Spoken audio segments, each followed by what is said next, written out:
नमस्कार। NIOS के DLED कार्यक्रम में आप सभी का हार्दिक स्वागत है। शिक्षार्थियों, आज मैं आपसे पाठ्यक्रम संख्या 503 ब्लॉक 1 इकाई 2 अर्थात भारत में हिंदी का स्थान विषय पर बातचीत करने जा रहा हूं।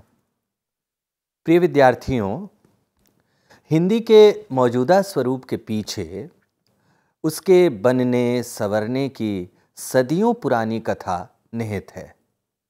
अब भारतीय प्रायद्वीप में यह भाषा अनेक युगांतकारी बदलावों का हमसफर रही है। आज व्यवहृत होने वाली खड़ी बोली हिंदी की आरंभिक उपस्थिति संभवतः सबसे पहले अमीर खुसरो में नजर आई। अनेक सोपानों को तय करती हुई हिंदी आज़ादी की लड़ाई के दौरान परवान चढ़ी। चूंकि भाषा अभिव्यक्ति का सशक्त रूप है, लिहाजा यह जन भावनाओं को समाहित कर अपनी विकास यात्रा संभव करती है। शब्दार्थ की दृष्टि से हिंदी या भारत में बोली जाने वाली भाषा हिंदी कही जा सकती है। हिंदुई या हिंदीवी का भी यही अर्थ है। यही कारण है कि भारतीय संदर्भ में अनेक बार भाषा की जड़ता से संघर्ष को युगधर्म माना गया है और उसे मनुष्य मुक्ति के विभिन्न संदर्भों से जोड़ा गया। शायद भाषा की इसी महत्ता को लक्षित करते हुए भारतेंदु जैसे महत्वपूर्ण नवजागरण कालीन साहित्यकार ने कहा, निज भाषा उन्नति अहै, सब उन्नति को मूल, बिनु निज भाषा ज्ञान के मिटत नहीं को शूल। विद्यार्थियों, आज हिंदी के विभिन्न रूपों पर भी बातचीत करने की जरूरत है। सबसे पहले यह समझने की कोशिश करें कि विश्व भाषा के रूप में हिंदी की क्या स्थिति है। विराट जनसमूह की भाषा हिंदी ने कई सोपानों का सफर तय किया। आज हिंदी चीनी के बाद विश्व में सबसे अधिक बोली और समझी जाने वाली भाषा के रूप में प्रतिष्ठित है। भारत के अलावा फिजी, मॉरिशस, गयाना, सूरीनाम जैसे देशों में रहने वाले तकरीबन 60 करोड़ लोगों की भाषा हिंदी है। हिंदी की वह विकास गाथा जो साम्राज्यवादी मंसूबों से संघर्ष की अभिव्यक्ति भाषा के रूप में परवान चढ़ी, वह आज विश्व भाषा बनने की ओर अग्रसर है। इस यशस्वी यात्रा के साथ ही उन चुनौतियों को भी हम नहीं भूल सकते जो हिंदी के सामने विभिन्न रूपों में मौजूद है। भारत की आबादी का 42.88% हिस्सा हिंदी जनसंख्या है। हिंदी को राष्ट्रव्यापी भाषा, राजभाषा और संपर्क भाषा बनने का गौरव मिला। व्यापार, जनसंचार और राजनीति की दृष्टि से हिंदी देश की संपर्क भाषा है। उल्लिखित सभी संदर्भों में हिंदी को देखना, समझना बेहद विचारोत्तेजक और दिलचस्प अनुभव है। आपको यह जानकर सुखद आश्चर्य होगा कि हिंदी के विकास में केवल हिंदी भाषी क्षेत्र के लोगों ने ही नहीं योगदान दिया है। भारत में हिंदी के विकास में हिंदीतर क्षेत्रों की भी महत्वपूर्ण भूमिका रही है। यह एक दिलचस्प और उल्लेखनीय सच्चाई है कि हिंदी के विकास में केंद्रीय भूमिका हिंदीतर क्षेत्रों ने निभाई। मध्यकाल में यह केंद्र हैदराबाद था, तो औपनिवेशिक काल में यह केंद्र कोलकाता बना। वहीं आज़ादी के बाद यह केंद्र बनने का अवसर मुंबई को मिला। मुगल शासन के उत्तरार्ध में शासन के प्रभाव में खड़ी बोली गद्य को फारसी रंग में ढालने के बहुतेरे प्रयास किए गए। खड़ी बोली की उर्दू शैली के विकास के पीछे ऐसी ही परिस्थितियां मौजूद थी। ब्रितानी हुकूमत के दौरान शासन के राजकाज की भाषा अंग्रेजी हो गई। फारसी और अंग्रेजी दोनों से भारत की बहुसंख्यक जनता को अपनापन महसूस नहीं होता था। साथ ही संस्कृत भी अपने आभिजात्यवादी रूप के कारण जनता को दुख दर्द, आकांक्षा और प्रतिरोध की भाषा नहीं लगती थी। इन सब के बीच ब्रितानी हुकूमत के खिलाफ भारतीयों में स्वाधीनता की चेतना उभरनी शुरू हुई।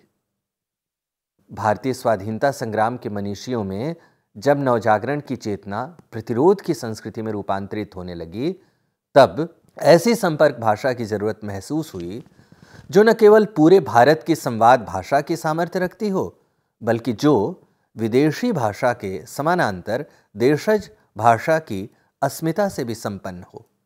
यह सुखद संयोग था कि हिंदी के इस रूप को सबसे पहले जिन मनीषियों ने पहचाना वे हिंदीतर क्षेत्र के थे। साम्राज्यवादी दमन बनाम प्रतिरोध की भाषा।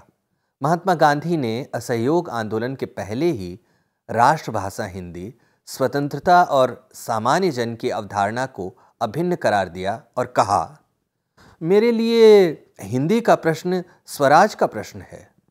साम्राज्यवादी दमन के खिलाफ हिंदी ने प्रतिरोध की भाषा की भूमिका को बखूबी निभाया। इसके पहले ही भारतेंदु युग में हिंदी साहित्य से भारतेंदु हरिश्चंद्र ने एक नया भावबोध जोड़ा। यह भावबोध देश प्रेम था, जो देश के यथार्थ बोध पर आधारित था। भारतेंदु युग के प्रसिद्ध साहित्यकारों ने पत्र पत्रिकाओं के माध्यम से हिंदी की जनोन्मुख राष्ट्रीयता को विशिष्ट ढंग से प्रकट किया। हिंदी भाषा की चेतना के विकास में शुरुआती पत्र पत्रिकाओं ने बहुत महत्वपूर्ण योगदान दिया। स्वयं भारतेंदु ने कविवचन सुधा, हरिश्चंद्र मैगजीन, बाला बोधनी जैसी पत्रिकाओं के माध्यम से हिंदी की प्रतिरोधी चेतना का विकास किया। प्रिय विद्यार्थियों, राष्ट्रीय आंदोलन के सभी महानायक किसी न किसी पत्र पत्रिका से जरूर संबद्ध रहे। यह कहना अतिशयोक्ति नहीं होगी कि हिंदी पत्रकारिता की कहानी भारतीय राष्ट्रीयता की कहानी है। इस अर्थ में हम हिंदी को समकालीन भारत का सबसे बड़ा और यशस्वी पत्रकार गांधी के रूप में पहचान सकते हैं। साम्राज्यवादी प्रतिरोध के इस हिंदी स्वरूप को हम गणेश शंकर विद्यार्थी, माखनलाल चतुर्वेदी, महावीर प्रसाद द्विवेदी, बाबूराव विष्णुराव पराड़कर, प्रताप नारायण मिश्र, शिवपूजन सहाय, प्रेमचंद, रामवृक्ष बेनीपुरी, गणेश शंकर विद्यार्थी जैसे महानुभावों के सरोकारों में बखूबी पहचान सकते हैं। उस समय की उल्लेखनीय पत्र पत्रिकाओं में स्वतंत्र, जो कलकत्ता से छपती थी, आज, सुधाकर और हंस, जिसका प्रकाशन बनारस से होता था, प्रताप का प्रकाशन कानपुर से होता था, कर्मवीर खंडवा से निकाली जाती थी पत्रिका, सैनिक, प्रजाहितैषी आगरा से, केसरी पूना से, जागरण झांसी से, सरस्वती इलाहाबाद से, ये सभी पत्र पत्रिकाएं शामिल हैं। राष्ट्रव्यापी भाषा और संस्थाओं का योगदान एक महत्वपूर्ण पहलू है इस विषय से संबंधित। प्रिय विद्यार्थियों, हिंदी के राष्ट्रव्यापी भाषा के विकास में कतिपय संस्थाओं ने अविस्मरणीय योगदान दिया। इन संस्थाओं में काशी नागरी प्रचारणी सभा, हिंदी साहित्य सम्मेलन प्रयाग, दक्षिण भारत हिंदी प्रचार समिति वर्धा, हिंदी प्रचार सभा मद्रास, राष्ट्रभाषा प्रचार समिति वर्धा आदि के नाम उल्लेखनीय हैं। इस प्रकार स्वाधीनता आंदोलन के समानांतर हिंदी पहले संपर्क भाषा और फिर संपूर्ण राष्ट्र की भाषा के रूप में विकसित, संवर्धित होती रही। कालांतर में जब भारत को आज़ादी मिल गई, तब यह बात चर्चा का विषय रही कि किस भाषा को हिंदी की राष्ट्रभाषा के रूप में स्वीकार किया जाए। संविधान में राष्ट्रभाषा शब्द का प्रयोग नहीं किया गया, राजभाषा शब्द का प्रयोग किया गया। 14 सितंबर 1949 को भारतीय संविधान सभा ने संघ की राजभाषा रूप में हिंदी को मान्यता दी। यह हिंदी ही राजभाषा के रूप में पहचानी गई। यह हिंदी की राष्ट्रीय छवि का ही कमाल था कि एक अहिंदी भाषी क्षेत्र के मनीषी श्री गोपाल स्वामी आयंगर ने यह प्रस्ताव रखा था कि हिंदी को राजभाषा के रूप में स्वीकार किया जाए। अब यह समझने का प्रयास किया जाए कि हिंदी एवं सहभाषाओं का संबंध क्या है।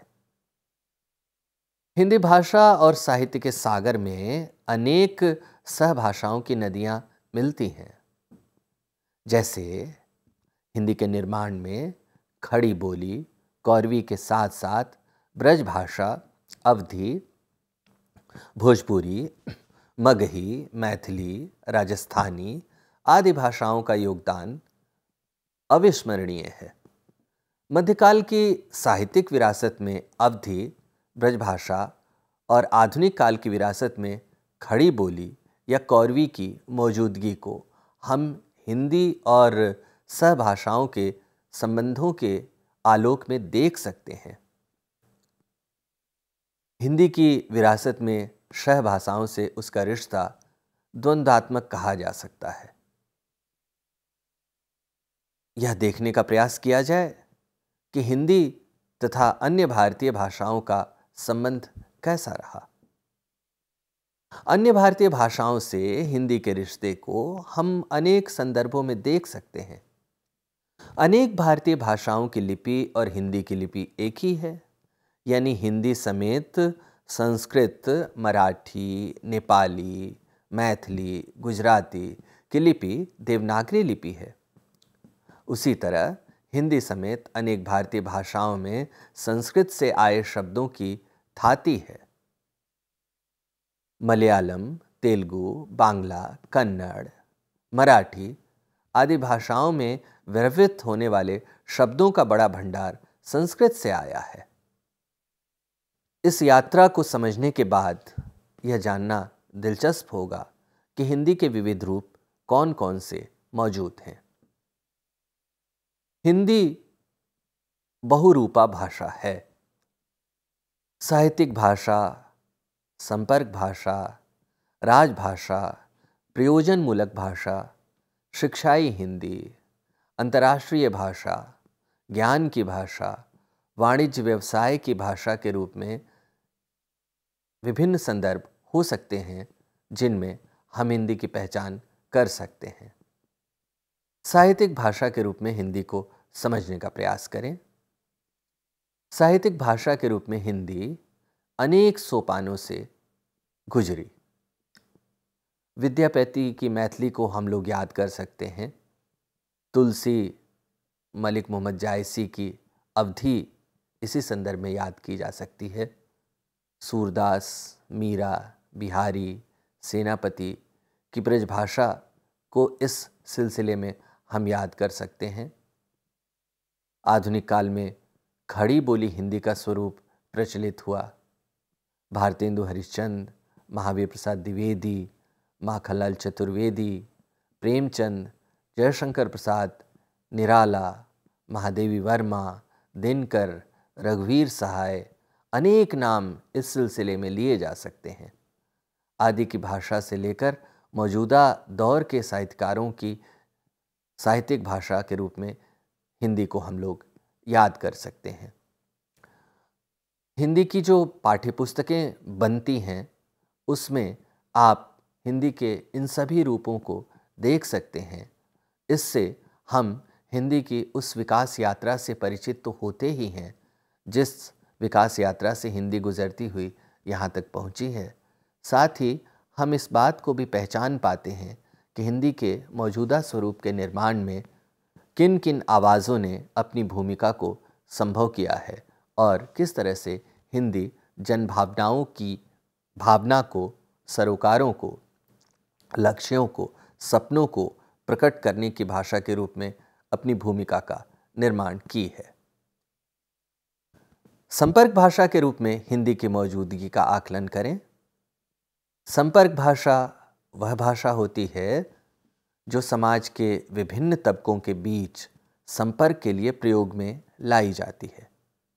हिंदी इस लिहाज से हिंदी प्रदेशों के अतिरिक्त भारत के अन्य प्रदेशों में बतौर संपर्क भाषा व्यवहार में लाई जाती है। इसे ज़्यादा बेहतर तरीके से समझने का प्रयास करें। जैसे कोई आदमी यदि तमिलनाडु का है और वह पश्चिम बंगाल में जाता है तो तमिलनाडु की भाषा में वह बात नहीं कर पाएगा पश्चिम बंगाल की आबादी से, तो पश्चिम बंगाल के लोगों से बातचीत करने के लिए वह जिस संपर्क भाषा का व्यवहार करता है वह हिंदी ही होती है। महात्मा गांधी ने तो बताया था कि मुझे भारत का कोई भी ऐसा प्रांत नहीं मिला जहां सरल हिंदी समझने वाले लोग न हों, अर्थात हिंदी की मौजूदगी संपर्क भाषा के रूप में कश्मीर से कन्याकुमारी तक समझी जा सकती है। संपर्क भाषा का एक अन्य अर्थ में भी प्रयोग होता है। अब हम यह समझने का प्रयास करें कि शैक्षिक भाषा के रूप में हिंदी का विकास किस तरह हुआ। वर्तमान शैक्षिक भाषा के रूप में हिंदी के बनने संवरने की एक लंबी कहानी है जिसे विस्तार से समझने की जरूरत है। आधुनिक ढंग की भारतीय शिक्षा के मसले पर ब्रिटिश हुक्मरानों ने 19वीं सदी के उत्तरार्ध में सक्रिय हस्तक्षेप किया। हालांकि इसके पहले पढ़ने पढ़ाने के मुद्दे पर ब्रिटिश सरकार ने 1813 में एक चार्टर जारी किया था। इस चार्टर को स्थायी पहचान 1854 के वुड्स डिस्पैच से मिली। यहाँ यह याद कर लेना लाजमी होगा कि वुड्स डिस्पैच के पहले ईसाई मिशनरियों ने शिक्षा प्रसार के लिए सरल हिंदी को ही अपना माध्यम बना लिया था। इन्हीं के द्वारा 1817 में कलकत्ता बुक सोसाइटी और इस प्रकार की अन्य संस्थाएं खुली। Agra book society, northern text book society, जिनकी स्थापना इलाहाबाद में हुई थी, को हम याद कर सकते हैं। 1854 के वुड्स डिस्पैच के बाद सभी प्रांतों में अलग से शिक्षा विभाग बने। प्रारंभिक इतिहास से पता चलता है कि हिंदी के पाठ्यपुस्तकों के निर्माणकर्ता प्रायः शिक्षा विभाग के कर्मचारी ही रहे।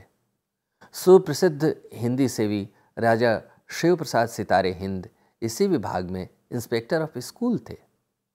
19वीं सदी के अंतिम वर्ष में देवनागरी को पश्चिमोत्तर प्रांत की कचहरी भाषा बनने का अवसर मिला।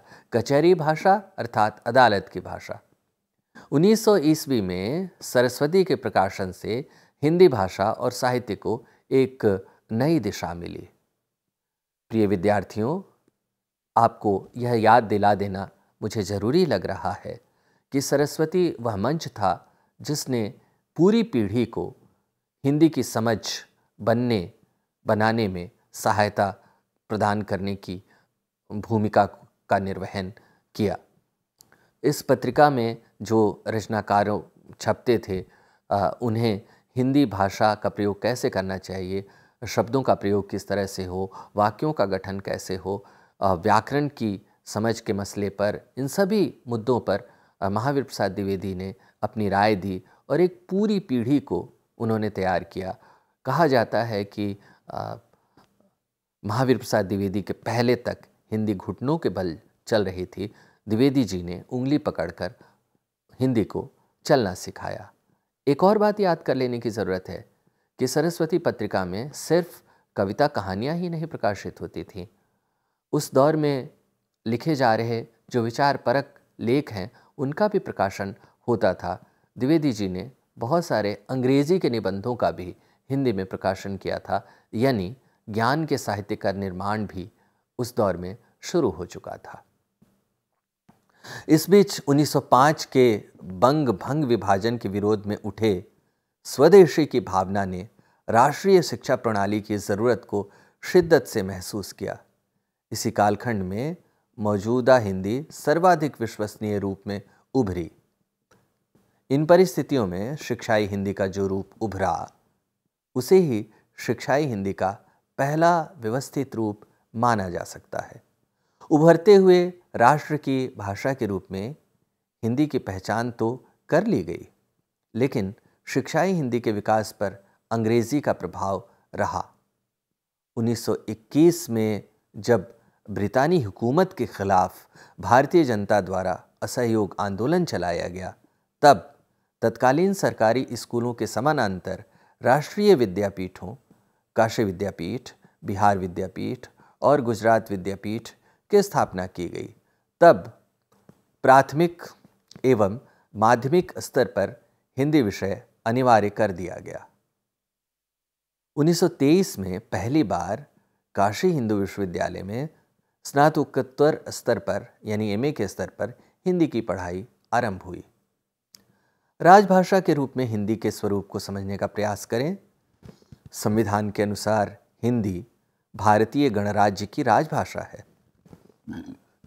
इस भूमिका में वह केंद्र सरकार के कार्यालयों की भाषा है, देश के कानून की भाषा है और उच्च न्यायालयों तथा उच्चतम न्यायालय को अभिलेखों के स्तर पर जोड़ने वाली भाषा है। यही कारण है कि संघ शासन के इन तीनों अंगों से जुड़े हुए व्यक्तियों से यह उम्मीद की जाती है कि वे इस भाषाई रूप से परिचित हों और उसके माध्यम से यथासंभव काम करें। राजभाषा के रूप में हिंदी को विकसित करने के लिए केंद्र सरकार ने अनेक योजनाएं चलाईं।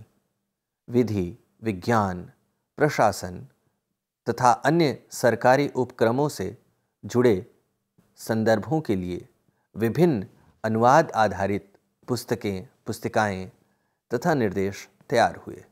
हिंदी के विभिन्न रूपों को समझते हुए भारत में मौजूदा हिंदी के स्वरूप को समझना तब तक अधूरा रहेगा जब तक हम यह न देखें कि ज्ञान विज्ञान की भाषा के रूप में हिंदी के मौजूद रहने के कौन से परिदृश्य उभरते हैं। हिंदी क्षेत्र की ज्ञान विज्ञान की दुनिया में बढ़ती दिलचस्पी के आलोक में इस परिदृश्य को परखने की कोशिश की जाए। इतिहास, अर्थशास्त्र, समाजशास्त्र, राजनीतिक शास्त्र या राजनीति विज्ञान, मानव शास्त्र, मनोविज्ञान, सूचना प्रौद्योगिकी, प्रबंध विज्ञान जैसे अनुशासनों पर हिंदी में पुस्तकें आ रही हैं। यद्यपि इनमें ज़्यादातर पुस्तकें अनूदित हैं, पर अब मौलिक पुस्तकों का लेखन भी शुरू हो चुका है।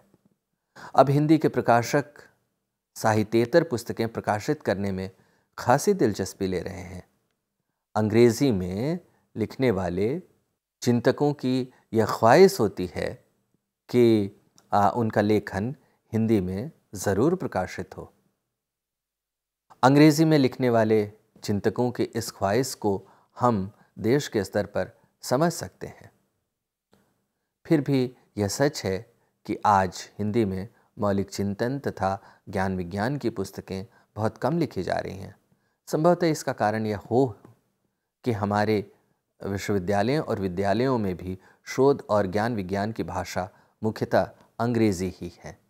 लेकिन अब परिस्थितियां बदल रही हैं और भारत की आबादी का एक बहुत बड़ा हिस्सा हिंदी में काम करता हुआ नज़र आ रहा है और मांग के इस दबाव के परिणाम स्वरूप मौलिक लेखन हिंदी में एक बहुत ही बेहतरीन स्थिति में पहुंच चुका है।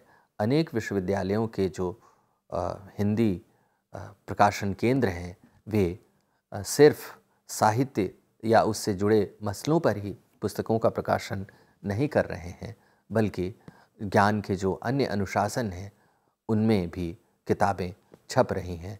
दिल्ली विश्वविद्यालय का हिंदी माध्यम कार्यान्वयन निदेशालय इस संदर्भ में उल्लेखनीय है। विभिन्न राज्यों की जो संस्थाएं हैं इस संदर्भ में काम कर रही हैं। एनसीईआरटी स्कूली क्षेत्र की शिक्षा के रूप में हिंदी के विकास में अपनी भूमिका को बहुत बेहतरीन तरीके से निभा रहा है।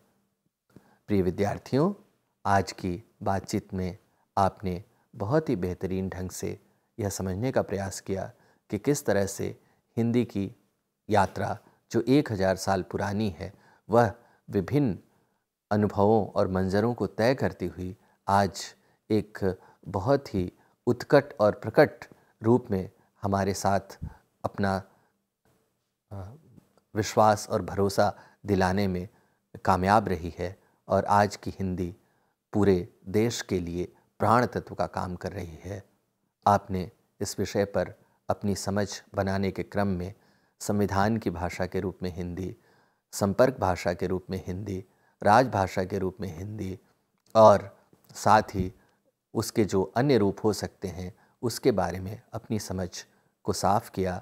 आपने यह भी समझा कि हिंदी का जो वर्तमान परिदृश्य है वह अनेक संभावनाओं को संभव करने वाला है, अनेक संभावनाओं को जन्म देने वाला है।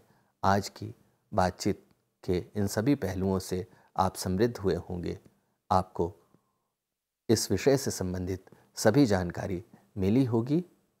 धन्यवाद। नमस्कार।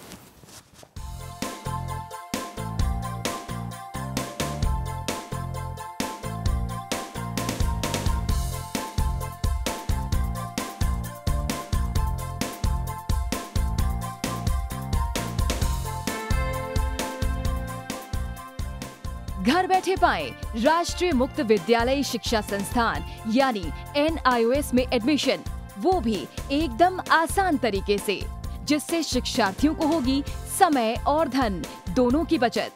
NIOS से शिक्षा कभी भी कहीं भी। शिक्षार्थियों, क्या आप जानते हैं NIOS में एडमिशन लेने का सरल और सुगम तरीका, जिससे शिक्षार्थियों को ऑनलाइन प्रवेश लेने में सहूलियत मिलती है। NIOS में प्रवेश की प्रक्रिया पूर्णतया ऑनलाइन है। शिक्षार्थी घर बैठे इंटरनेट द्वारा प्रवेश के लिए सबसे पहले NIOS की वेबसाइट www.nios.ac.in पर लॉगिन करें। अपना ईमेल आईडी और पासवर्ड डालकर अपना पंजीकरण करें। पंजीकरण के बाद लॉगिन करने पर ऑनलाइन प्रवेश हेतु आवेदन पत्र खुलेगा। आवेदन पत्र को निर्देशानुसार भरें और प्रिंट आउट लें। इस प्रिंट आउट पर अपनी फोटो संलग्न करें। ऑनलाइन प्रवेश के लिए शुल्क हेतु भुगतान के तरीके हैं: क्रेडिट कार्ड के द्वारा, डेबिट कार्ड के द्वारा, राष्ट्रीयकृत बैंक के ड्राफ्ट के माध्यम से, जो कि सचिव NIOS नई दिल्ली या नोएडा के पक्ष में देय हो।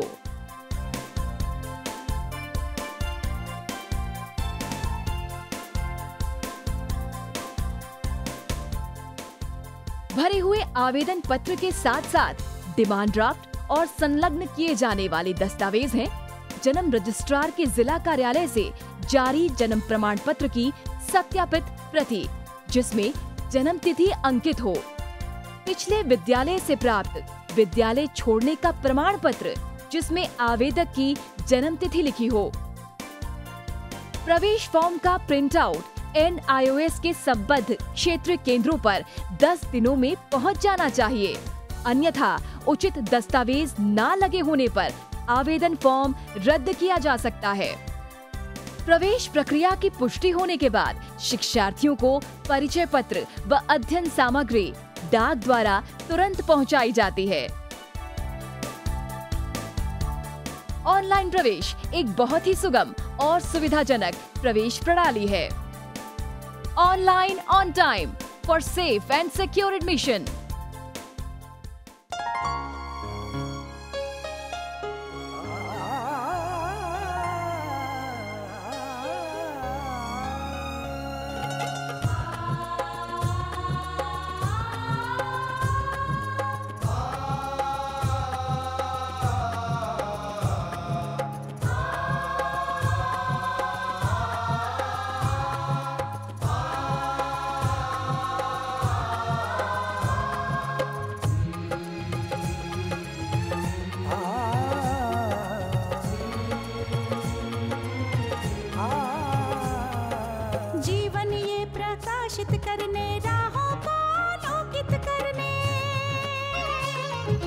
जीवन ये प्रकाशित करने, राहों को आलोकित करने, हम अपना दीपक स्वयं बने, हम अपना रास्ता स्वयं चुने, हम अपना दीपक स्वयं बने, हम अपना रास्ता स्वयं चुने। जीवन ये प्रकाशित करने, राहों को आलोकित करने।